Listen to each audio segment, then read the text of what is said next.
Move it along. Federal government cannot meet Labour's minimum wage demand, so says Ngige. Ahead of the resumed negotiation between the federal government and Labour leaders yesterday, the Minister of Labour and Employment, Chris Ngige, has stated that the Nigerian government cannot meet the minimum wage demand. The minister said the Nigerian economy will grind to a halt like that of Venezuela if it gives in to the labor union demands. Ngige further disclosed that there will be no money to build roads, airports, rails, health centers, and schools if the federal government gives in to the demands, as payment of salaries to 1.4 million workers in federal public service will take 33% of the 2020 budget. Urging Labour leaders to accept the federal government's proposal, the Labour minister added that he will not sit back and watch them intimidate Nigerian leaders. Everybody has to make sacrifice. We must plug leakages. Gentlemen, here we are, still on this 30,000 issue. I'm not surprised. If you have seen those people that have never worked for government before, the way they react to issue of minimum wage is different. Those people that have never worked as a civil servant, the way they react to issue of minimum wage is totally different, because they can never know the worth of what they call minimum wage, because they've never been there. They've never earned it. They've never earned it, so there is no way they could know.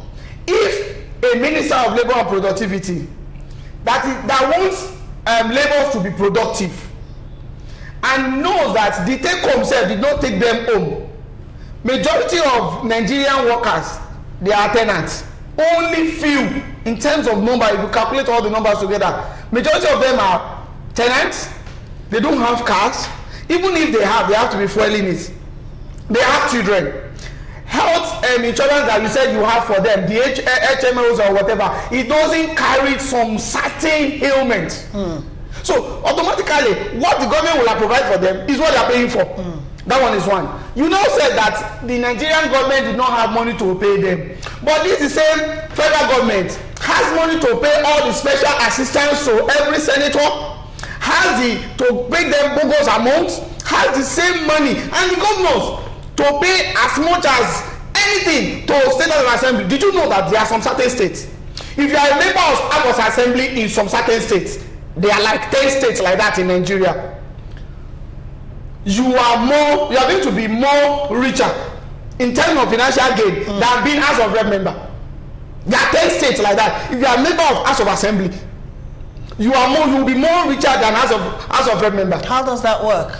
The thing there is one, you just have to be a member of any committee, and it's possible that as a member, oversight function in some certain states, forget it. Okay. We know all those states, and if a minister is telling us that workers that are working so tirelessly, they are the engine room of this particular nation, and you can't pay them, and you can pay senators and all their PAs, you can pay as a rep and all their PAs, then we have to go and check our labor minister. Okay. Something is wrong with him. All right, Michael, do you think this excuse given by the labor minister is acceptable?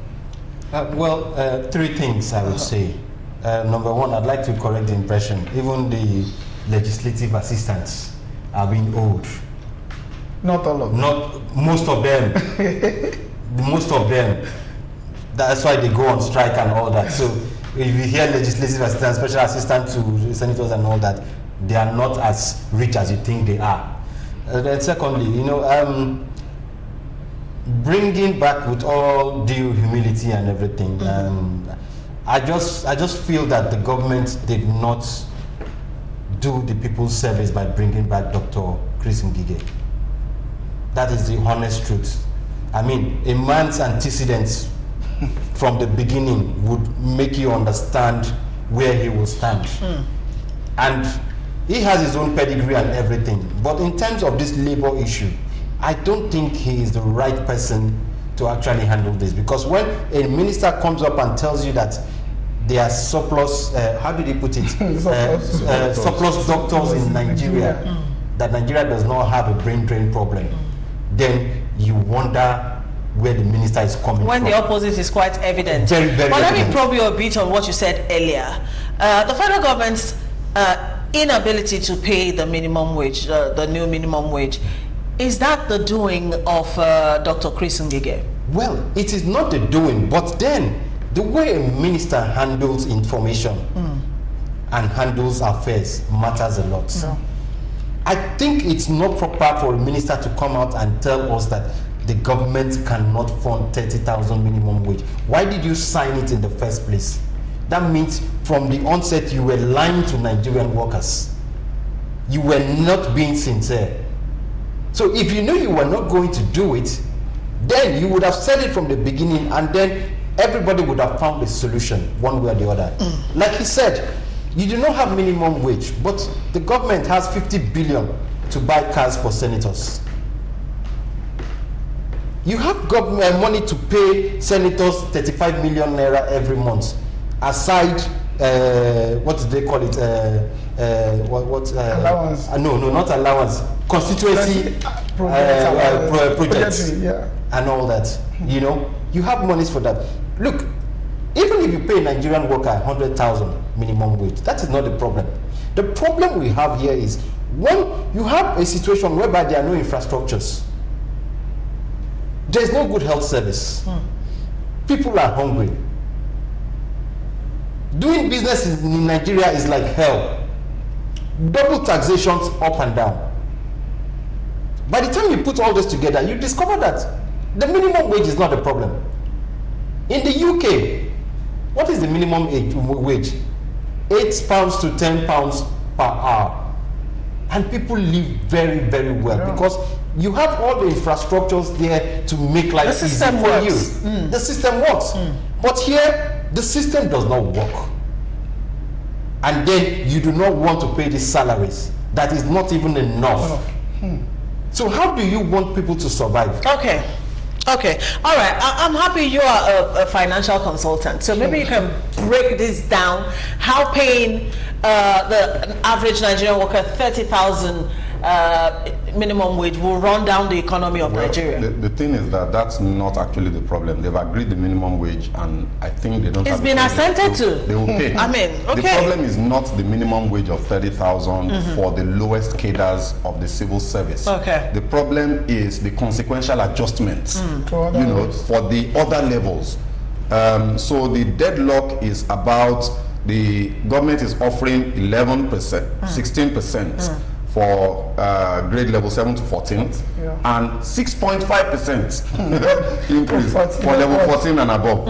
And Labour is saying because no. Of course they earn. Yeah, they earn more. So it's actually logical that they would expect a lower increment. Of course. So, but Labour is saying no. We want 29% for grade level 7 to 14, and I think about 16% for the 24 for 7 and above, 14 and above. So now, because the figures we're talking about for those higher levels are much higher, that differential is significant. And we really do have to acknowledge that, here we are saying that Nigeria doesn't have enough money to fund infrastructure development. Here we are saying that the capital expenditure percentage to recurrent expenditure percentage of our budget is terribly miscued in favor of recurrent. So I actually don't have any problem with government trying to limit that increment for the higher levels. I don't have any problem with it, because for those people in the higher levels, their problem is no longer subsistence. It's not how to survive and eat. It's more about more money to do more. So they can give a bit more. So if we're saying the politicians and the appointees, senators and all that are spending too much money, for crying out loud, man, we have a productivity problem in this country. We have an overbloated workforce that is not giving us enough per naira that we're paying them, and that's also a problem. So we've got to be balanced about this. The minimum wage is what I'm concerned about. The fact that that has been increased to 30,000 naira for the lowest cadres, I'm happy. I think it should even be higher. But for a PAMSEC that is already probably earning about 500 to 600,000 per month, excuse me, if you are getting an increment of 100,000 on that, which is roughly like 10, you know, if you get 60,000, 10%, you should be happy. You should be okay for now, because that would enable you to do a bit more. Not for you to now shut down the whole because actually, of government. For those whom this fight is really for, is the battle has been won. Is for those who are like on that the lower level. I get done. that, but then for the minister to have come out to blatantly say that the federal government cannot afford, is correct.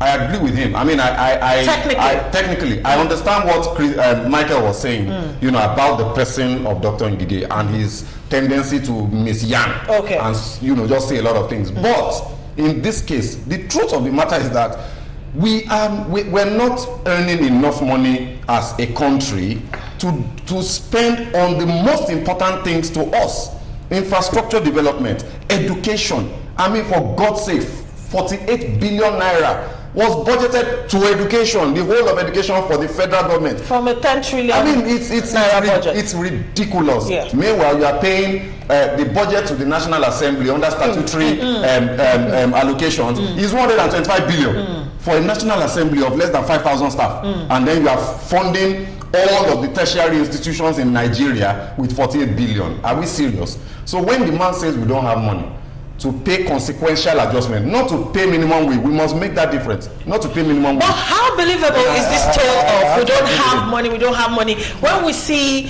our politicians in power, you know, go home with such a fact check? I agree. So how believable is this story of we don't have money? One thing here is this, you know, you in every situation, you take what you think you like and what you consider that is right. And that is exactly what the government are doing. As I'm concerned, is that because even the higher cadre we are talking about, don't forget that there are some people that still depend on them. If you are increasing level 1 to 7, which I agree, because those ones they are the most, they receive the ridiculous amount. But the problem that I'm still having is not even the federal government. Whatever they agree, even if they want to pay everybody 29% increment to 7 to 14, federal government has no problem.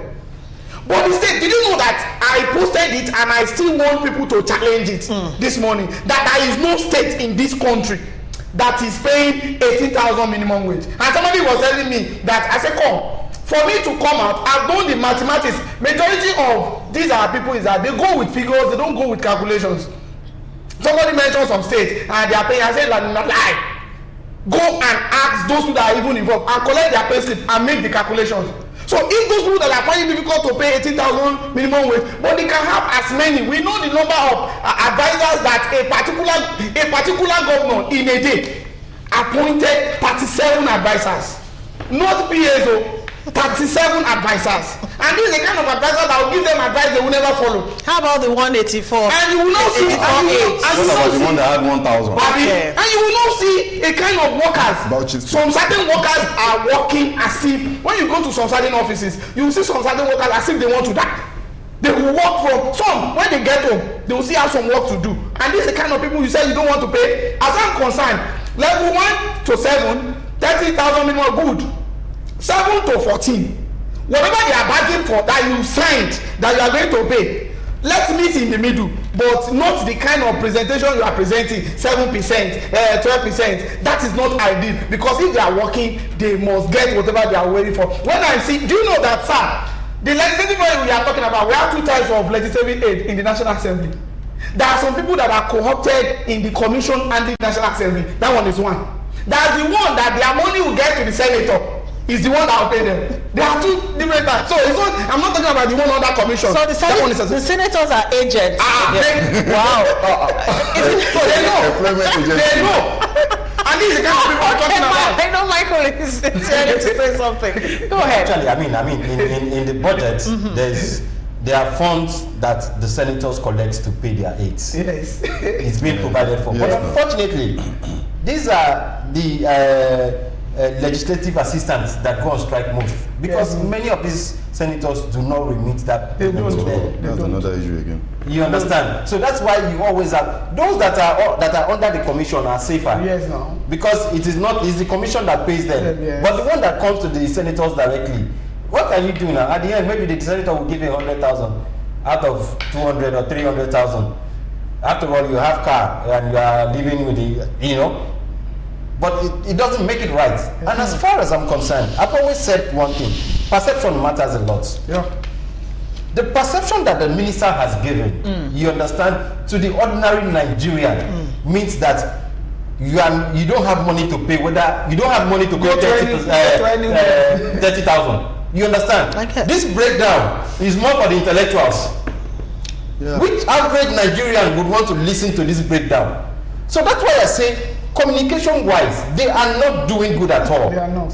You do not come out and tell Nigerians that you do not have money to pay 30,000 naira minimum wage, otherwise the economy will collapse. It is not proper. I guess It is not proper. I guess what should be said from what you are saying, and I think you also spoke about it, is that if you are saying you don't have money, how come you have money for the things that you have money for? Exactly. So that's where the communication thing now comes in. So if you are saying you don't have money, then for God's sake, stop buying the brand new Prados Exactly. and all the retinue. So it's like a case of selective austerity. Yes, So selective, I don't have money. yeah, And that's the way it's exactly. always been between the Nigerian government and the Nigerian people. The Nigerian government says austerity, tighten your belt, but they are going Yeah, they are going faster. pot bellies and collecting Getting all the dollars and largesse. putting dollars inside Babariga. All right, let's look at viewers reacting to this story. We are going too far by using England as example. Please come to Africa.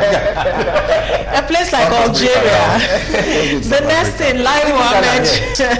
The next thing, Lai Mohammed will tell us we are making progress. What a country. Okay, Abiodun Shopito is online. Good afternoon, sir. He says it is these people who are doing the work. It is absurd for a minister to make this type of statement. If we want to save money, then the politicians should reduce their humongous pays. Yes. Okay, this other one says, federal government cannot meet labor's demand, Abi, but they are ready to earn the lion's share of the country. I haven't seen a good government in this country. Pull money out of politics and this country will be great again. Kuntu Muhammad sent that one in. Emmanuel from Ngige says, Ngige, have no shame. He sees 30,000 as big money. We won't blame him. It's because none of his family members is working as a labor.